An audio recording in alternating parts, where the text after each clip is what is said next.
최근에 이제 그 명태균 씨와 관련된 사진들이 많이 언론에 나와요. 근데 이제 저는 이제 시사인에 나왔던 거 재밌게 본 거는 그 박완수 당시 국민의힘 의원 이게 때는 2021년 8월 6일인데 그 명태균 씨의 소개로 박완수 의원이 지금 이제 경남지사죠. 이분이 또 창원 의창구의 지역 국회의원이었고 당시 신분으로 윤석열 대통령을 만났는데 자택에서 그 사진을 둘이 찍는 사진을 명태균 씨가 찍어주고 본인이 보관하고 있다.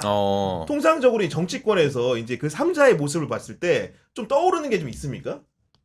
글쎄요, 그게 근데 네. 김건희 씨도 사진에 포함되어 있는가요? 아니 사진을 봤을 때는 윤석열과 그다음에 박완수가 있었고 그 네. 사진을 명태균이 찍은 거죠. 네. 본인도 갖고 있었던 그건 거고. 뭐 네. 쉽게 말하면 이거 아닙니까? 명태균이 내가 플랫폼이야. 이런 거 아니에요? 어떻게 보면 매니지먼트 회사이기도 하고. 네. 나 증거를 가지고 있는 거야. 뭐 이렇게도 이제 보일 수 있는 거죠. 네. 아니, 왜냐면은 또 창원 의창구 지역구를 또 김영선 전 의원한테 물려준 것도 맞으니까요. 그런 상황인 건데. 박완수 지사와 김영선 전 의원은 네. 명태균 씨의 5분 대기조였다라는 소문이 있어요. 5분 대기. 언제든지 연락을 하면 만사 제쳐놓고 달려와가지고 옆에 앉아 있는 어느 순간인가 그 정도로 명태균 씨에게 의존을 했다. 왜 의존했겠어요? 명태균 씨가 워낙 난 윤석열 대통령 김건희 여사랑 친해, 네. 나 이런 영향력 갖고 있어 하면서 계속 사진 보여주고 문자 보여줬다는 거예요. 그러니까 이런 사람들로서는 야 명태균 씨랑 친하게 지내고 잘 보내면 나 윤석열 정권 시절에는 나는 계속 그 자리를 유지할 수 있거나 아니면 더 출세할 수 있겠다. 그러니까 명태균 씨 말을 전적으로 믿고 신뢰하고 이 사람에게 의존한 것이 아닌가 그런 생각이 듭니다. 아니 그리고 이제 한겨레신문 보도에 따르면은 명태균 씨 사진을 이제 휴대전화를 압수했으니까 여러 사진이 나온 건데 본인이 또 찍은 사진 중에는 김영선 전 의원하고 김종인 위원장이 함께 있는 사진이 있다고 하고요. 그리고 본인 사진으로는 명태균과 원희룡 둘이 있는 사진, 명태균과 김종인 둘이 있는 사진, 명태균과 이준석 둘이 있는 사진, 그리고 이제 명태균 씨 가족이 강원도청하고 김진태 강원도지사 관사 가서 찍은 것을 보이는 사진이 있었다고 하는데 통상적으로 우리가 이렇게 사진 많이 찍는 사람 좀 약간 정치권에 주의하지 않습니까? 아니 뭐 이제 그걸 네. 기념으로 남기는 사람들도 있는데 이걸 증거로 남기니까 문제가 그러니까. 되겠죠. 근데 사실 뭐 명태균 씨들 이런 식의 게이트가 터져가지고 본인이 문제가 몰랐겠지. 되는 예. 상황을 생각은 못했겠죠. 그렇죠. 아니에요. 본인은 이 사진을 찍음으로써 나는 이렇게 인맥이 넓어, 나는 이렇게 영향력이 많아, 이거를 다른 사람들에게 정말 자랑을 많이 했어요. 보여주고 하면서 네. 네. 그러니까 예를 들면 박완수랑 찍은 사진 있으면은 경남지사 됐잖아요. 네. 그럼 경남과 관련된 여러 가지 이권이나 민원이 있는 사람들은 명태균 씨 나 찾아가서 이거 봐라. 그렇지. 나 이렇게 사진 찍었는데 너 전화 통화해봐? 문자 보여줄까? 막 네. 이런 용으로 누구를 만나면 무조건 사진을 다 찍었다 하더라고요. 그런 사람이 저는 사실 사진을 굉장히 안 찍는 왜요? 여기에도 정말 많은 사람들과의 사진 찍은 게 다 있습니다. 이거 털면은 지금 장성철 게이트 터져요? 정권에 있는 사람들 무사하지 못해요. 진짜 내가 다 찍어놨어. 골프 찍은 거밖에 없어. 장 소장님 저기 핸드폰이 터지면 어떻게 해야 되냐면요. 네. 이제까지 친윤인자 가는 사람들 중에서 장성철 소장한테 정보 준 사람들, 빨대 역할한 사람들 다 들어라. 이제. 제 것 통화 기록 이거 되면은 정말 큰 게이트 같습니다. 나를 뭐 보수 참칭이라 했던 사람들, 저한테 손가락질했던 사람들 네. 다 걸립니다. 여기. 요즘 그 시류 변호 맞물려가지고 장성철 소장한테 연락이 뜸하다가 다 뜸해요 지금. 다 뜸 지금 지금도 여전히 뜸해요, 뜸해. 왜 그렇죠? 요즘은 좀 바뀔 법한 거 아닙니까 조금? 아니, 예. 더 조심하죠 지금. 그래요? 예. 괜히 빌미 잡히면 안 돼. 그런 상황이군요. 네. 어제 저녁에 대단히 그 국민의힘 쪽에 유력한 대선 후보분이 한 분 또 연락이 왔더라고요. 진짜로? 예. 뭐라고 왔어요? 제가 그냥 방송 뒤에 잠깐 언급했거든요. 네. 근데 바로 연락을 주시면서 뭐 네. 보고 싶다고 한 만나자고 그러시더라고요.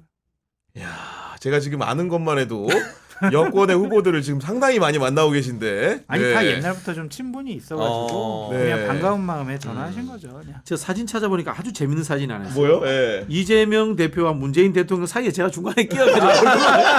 그거 진짜 너무 웃기지 이거. 그렇네. 이거 언제 찍은 겁니까 혹시? 너 몰라요. 누가 네. 주더라고. 그 네. 이재명 대표가 대통령 되면은 모든 죄를 사함을 받는 그 그거 아니 돈만 갖고 다니면 뭐 아니, 보통 기자들이 일한 티 내려고 할 때 여야 대표 만날 때 뒤에 서 있거든요. 이렇게 뭐 걸리게. 굉장히 열심히 일하는 것처럼 네. 그런 상황이 있는데 아마도 이제 그런 일 중에 하나가 아닌가 싶기도 하고 그 이재명 대표가 그 한국판 엔비디아 이제 발언을 해가지고 네. 정치권의 다양한 주자들 포함해가지고 싹 그 이슈로 몰렸는데 대박 터졌어. 이거 대박 어떻게 터졌어. 보셨습니까? 예. 이재명 대표가 전략적으로 정책 이슈를 아주 잘 만들었다 이렇게 생각이 드는데요. 이게 살짝 허점이 있는 듯하게 던지니까 상대편들이 물고 들어오지. 들어오는 거야. 예. 물고 들어오니까 결국은 이 K 엔비디아가 뜨고 이재명이 경제 이슈를 선점할 효과가 생겼다 이렇게 봐야 되는데요. 사실 이 K 엔비디아 이야기는 좌파라든가 진보에서 비판해야 되는 내용이에요. 이거 쉽게 말하면 이거 아닙니까? 박정희 시기의 개발 독재 시대 때 정부가 밑돈 대주고 민간이 그걸 가지고 키워가지고 민간이 기업하겠다 이런 뜻이거든. 하겠다. 예. 특히 저는 이때 논란에서 이준석 대표가 너무 괘씸해요. 너무 사실을 왜곡해버린 거야. 어떤 거죠? 네. 이준석 대표가 얘기잖아요. 기업에서 30% 뜯어가겠다 이렇게 이야기했잖아요. 이런 뜻이 아니에요. 국부 펀드를 조성해가지고 엔비디아 같은 기업을 만들 때 정부가 30%를 투자를 하는 거야. 그럼 70%는 민간입니다. 그럼 이 회사는 공기업입니까? 민간회사입니까? 민간회사입니다. 민간이지. 네. 민간회사가 운영이 잘 된단 말이에요. 그러면 정부 지분 30% 들어간 거를 나중에 국민주 형태로 해가지고 국민들에게 공모주로 나눠주겠다. 이야기를 한 거예요. 근데 조금만 경제 아는 사람들 다 알아. 네. 근데 이거를 이준석 대표가 살짝 돌려치기 한 거야. 정부가 국부펀드로 투자한다는 이야기는 안 하고 네. 잘 되고 있는 기업에 가서 정부가 30% 뺏어가지고 편취하는 국민들한테 거죠. 나눠준다. 그건 라고 이렇게 아니지. 이야기를 한 네. 거예요. 근데 저는 그거는 아니라고 생각해요. 왜냐면은 국부펀드라는 얘기를 그 유튜버에서 하지 않으셨어요. 아니 이 이야기는 그러니까 오랫동안 나중에- 해왔던 이야기야. 아니, 그러니까 그 유튜버에서는 안 하셨기 때문에 거기 나온 문장들만 갖고 이제 비판을 하려면 얼마든지 할 수 있다. 나중에 이제 해석들을 되게 그렇죠. 네. 다양하게 자세하게 그렇죠. 해주셨어요. 네, 그러니까 네. 그거를 쭉 먼저 얘기하시면서 그 얘기를 했으면은 이런 논란이 없었을 텐데 제가 이제 보수파 입장에서 네. 이재명 대표를 비판하는 지점은 두 가지예요. 경제를 잘 모르시는구나라고 비판할 수가 있을 것 같아요. 왜냐하면 과거에도 그런 말들을 하셨거든. 2016, 17년도에 당시 이제 대선 후보로 출마하시면서 재벌 해체에 내 정치 생명을 걸겠다라고 말씀을 하신 것들. 2022년도에 대한민국은 기초통화국이 된다라는 것들. 그러니까 그런 것들을 좀 종합을 해보면 이재명 대표가 경제를 잘 모른다거나 아니면은 좀 잘못된 경제관을 갖고 있는 거 아닌가? 이런 비판을 받을 대목들이 있으니까 앞으로 얘기를 하실 때는 좀 앞에 설명을 좀 자세하게 하시는 것이 좋을 부연 것 설명을 같다. 해서 가는 라는 게 생각이 네. 들고 또 하나 좀 나쁜 거는 논쟁을 하는 거는 좋다니까요. 근데 첫 번째 반응이 뭐였어요? 문맹 수준이라고 얘기하셨잖아요. 상대방의 그 반응에 대해서 네. 폄하하시고 너희들은 무식한 애들이야라고 하면서 치워버렸단 말이에요. 이거는 옳지 않은 것 같아요.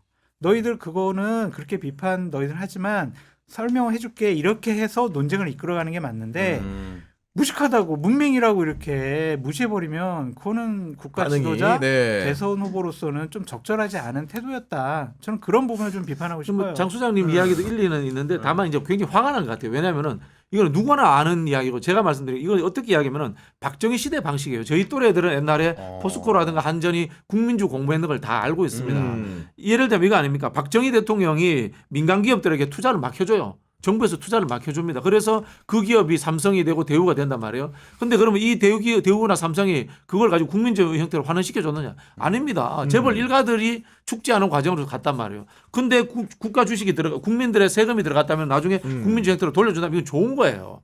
대표적으로 한전, 포스코 다 그렇게 하고 있습니다. 네. 하물며 SK텔레콤 같은 경우에도 지금도 국가 지분들이 들어가 있단 말이에요. 우리 통신사업이 발달하는데 국가가 많은 것들을 투자를 해줬습니다. 그렇다면 국민주 형태로 국민들에게 돌려주는 것이 맞다라는 것이 기본 설정이 되어야 되고요. 네. 다만 이제 장 소장님 비판에 대해서 제가 좀 반론을 하자면은 이재명 대표가 이걸 기본소득과 비슷한 거다.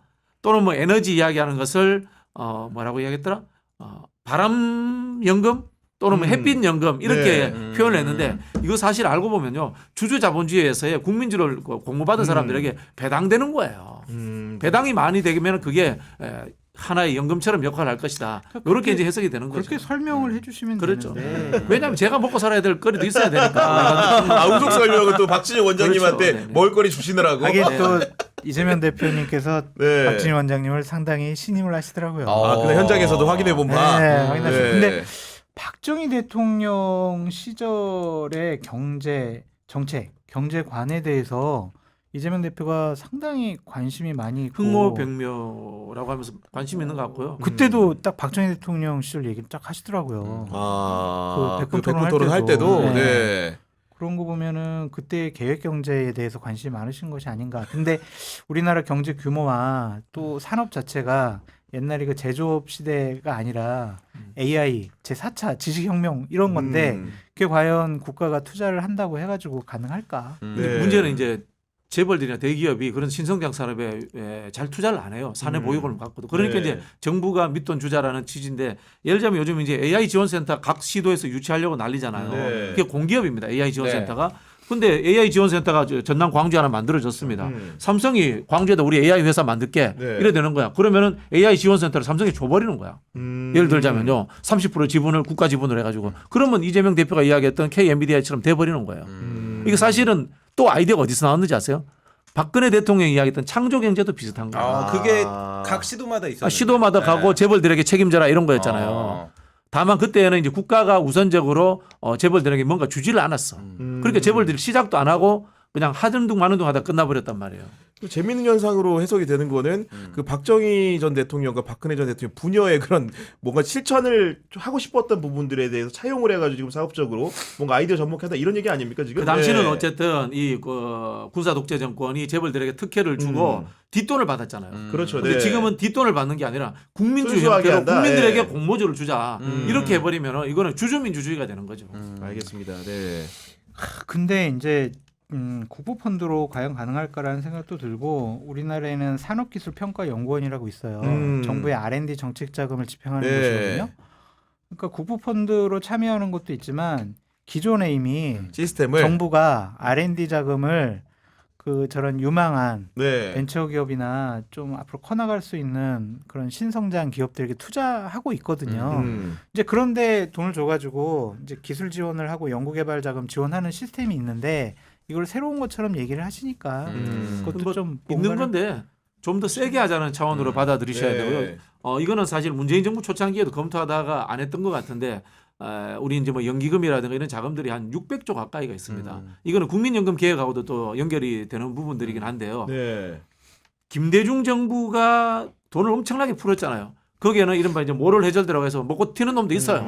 그러나 그때 삼성전자가 글로벌 대기업이 된 거고 네이버도 생긴 거고 카카오도 생긴 거거든요. 이 경제 생태계라는 것이 투자 없이 그냥 100 넣어가지고 100 나오는 게 아니에요. 100 넣으면은 98명은 먹고 땅 하기도 하고 2명이 이 2를 가지고 1000을 만들기도 하고 10,000을 만들기도 하는 거예요. 이게 저는 하나의 이 혁신 성장의 논리가 아닌가. 또 하나 이제 그런 생각이 걱정스러운 듭니다. 것은 이제 대만 같은 경우에 TSMC. 네.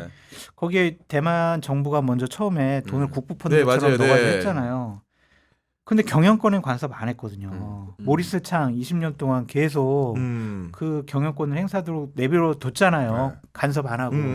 우리나라 그럴 수가 있을까? 그래서 제 주장은 정부가 개입하는 게 아니라 네. 국민주로 공모받은 주주들이 네. 국민들이 국민주주들이. 예, 주주 민주주의 네. 형태로 지금 그래 상법 개정 이야기도 나오고 있지 않습니까? 네. 그런 식으로 가는 것이 선진국형 모델이 아닌가 뭐 그런 생각이 이게 듭니다. 아직 너무 어렵긴 한데 예, 없는 네. 거를 이야기했으니까 연기금을 이용한 투자와는 또 다른 결로 또 다른 만들어진다는 결로. 역시 거잖아요. 3프로 MC 나옵니다 지금. 네. 오. 근데요 이런 모델들이 지자체에서 일부 하고 있는 데가 있어요. 네. 제3섹터 방식이라 그래서 지자체가 49% 참여하고 민간이 51% 참여해서 시골 같은 데 가면 무슨 주식회사를 만들어요. 농산물 유통 주식회사를 만들어 가지고 하고 있어요. 알겠습니다.